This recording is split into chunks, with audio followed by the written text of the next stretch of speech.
Most cities don't fix infrastructure until it breaks. Hong Kong looked at its density and decided to engineer the friction out of daily life before it became a crisis. And the gap between what they built and what other cities are still planning is now measured in decades. 13 of those systems are in this video, and they cover everything from how you pay for a bus to how an airport moves your bags without you touching them. A few of these you've probably never heard of, and at least one of them will genuinely change how you think about cities. Number 1. Octopus Card Contactless Payment System.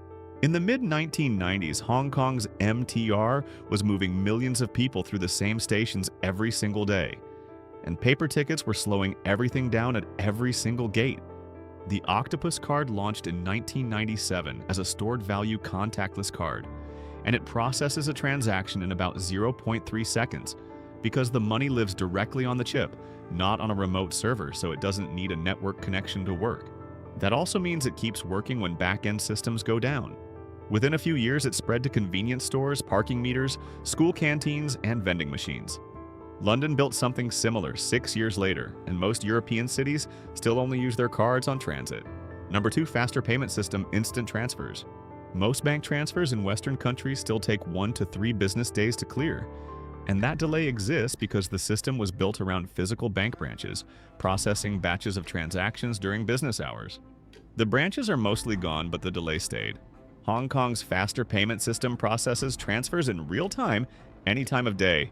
And you don't need an account number to send money, just a phone number or email address. The architecture is a central clearing platform that sits between all the banks and e-wallets, so the money hits the hub and routes straight out. No chain of intermediary institutions, no waiting for the next processing window. Number 3. IAM Smart Digital Identity Platform. Most governments already have your information. They issued your ID, they processed your tax return, they have your address on file, and yet every time you need a new service, you're starting from zero again with a stack of documents proving things they already know. IAM Smart fixes that. You scan your Hong Kong ID card once, do a quick face match, and the app stores a verified credential that works across over 200 government and private services. Banks, insurance companies, telecoms, all of them accept it. Number 4. Multifunctional smart lampposts. Hong Kong's smart lampposts look like normal streetlights, but each one is running air quality sensors, traffic cameras, Wi-Fi, and an EV charging point simultaneously, all stacked onto infrastructure the city already owned and maintained. The cameras don't do facial recognition. They count vehicles and pedestrians as flow data, aggregate numbers moving through a space, and that count feeds directly into the systems controlling traffic signals and public displays in real time. What made this cheap to deploy is that the lampposts were already everywhere, already wired for power, already on maintenance schedules. The city didn't build a new sensor network, it just upgraded the poles it already had. Number 5. HK Mobility Real-Time Transport App. Most transit apps show you a schedule. HK Mobility shows you where the vehicle actually is right now, pulling live GPS data from buses, minibuses, ferries, and trams, plus the MTR's own train tracking, all in one place. It also pulls real-time parking availability from government car parks and connects to cycling path data, so it's covering how you move around the city at street level, not just which train to catch. The government built the data layer and made it open, so third-party developers can pull the same feed and build their own apps on top of it. In most cities, each transit operator runs its own closed system, so a bus app and a ferry app don't talk to each other at all. Number 6. HKIA Flight Token Biometric Airport Journey. Between the front door of an airport and your seat on the plane, you'll stop at somewhere between 4 and 7 checkpoints, and at each one you pull out the same document you already showed at the last one. Hong Kong International Airport's flight token system works differently. You scan your passport, look at a camera for about 30 seconds, and that's the last time you touch anything. Every checkpoint after that, the camera finds your face and the gate opens. The biometric data isn't stored as a photo. It converts into a mathematical template, a numerical map of your facial geometry, and the original image gets deleted right after enrollment. Number 7. Smartphone Express Bag Drop at Hong Kong International Airport. The bag drop process at most airports hasn't really changed since the 1990s. You stand in line, a staff member weighs your bag, prints a tag, sticks it on, and sends it down the belt. At Hong Kong International Airport, you check in on your phone before you even leave home, generate a bag tag code, print the tag yourself at a kiosk, attach it, and drop the bag on an automated belt. The whole thing takes under 2 minutes. Number 8. Autonomous electric tractors at Hong Kong International Airport. The apron at a major airport is basically a controlled chaos zone. Dozens of aircraft, hundreds of vehicles, and turnaround schedules that don't have any slack built in. Hong Kong International Airport runs autonomous electric tractors on that apron to move baggage carts between the terminal and aircraft, navigating without a driver using GPS, LiDAR, and pre-mapped routes. They're not just driving themselves, they're coordinating with a central traffic system that tracks aircraft pushback schedules and every other vehicle on the apron simultaneously. Electric motors also make the autonomy more predictable because the response to a control input is instant and consistent in a way a diesel engine with a transmission never quite is. Number 9. Baidu Apollo Go robotaxi trials in North Lantau. The usual case for robotaxis is that they fill gaps where public transit doesn't reach. Hong Kong has buses, trains, and ferries covering nearly everything, so running driverless vehicles in North Lantau isn't about filling a gap. North Lantau is still being built out, and that matters because the road layouts and digital infrastructure can be designed around autonomous vehicles from the start, rather than retrofitted into streets that weren't planned for them.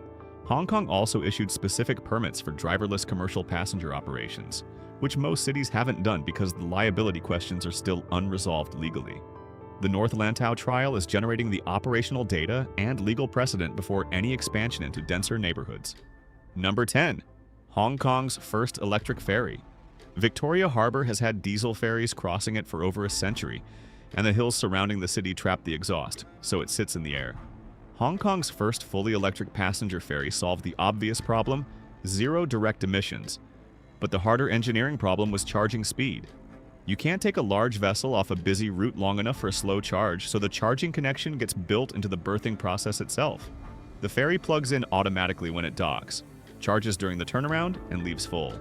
Electric motors also produce full torque from 0 RPM, which makes tight harbor maneuvering noticeably cleaner than diesel.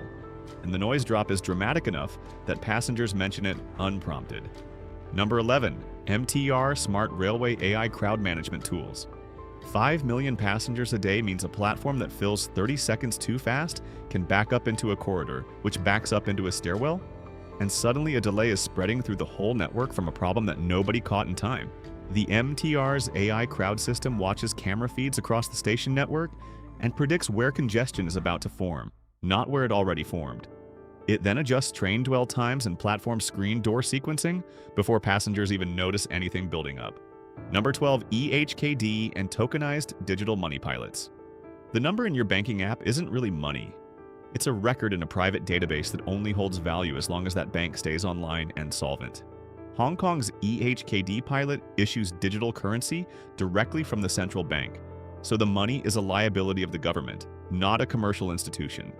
And it's programmable, meaning a payment can carry conditions with it. Funds release automatically when a delivery gets confirmed or a contract milestone gets verified, with no middleman checking and approving each step. The pilot has been testing this in property transactions and trade finance, where the current process chains multiple intermediaries together, and each one adds cost and another point of failure. Number 13.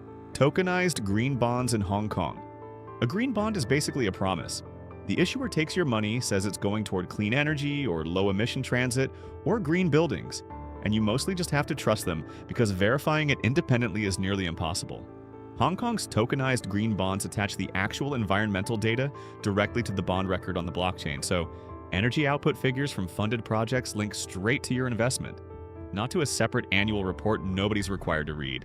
None of these 13 systems got built because someone wanted to try something new. Each one started with a specific problem. Too many people, too little time, too much friction at a choke point that couldn't handle the load.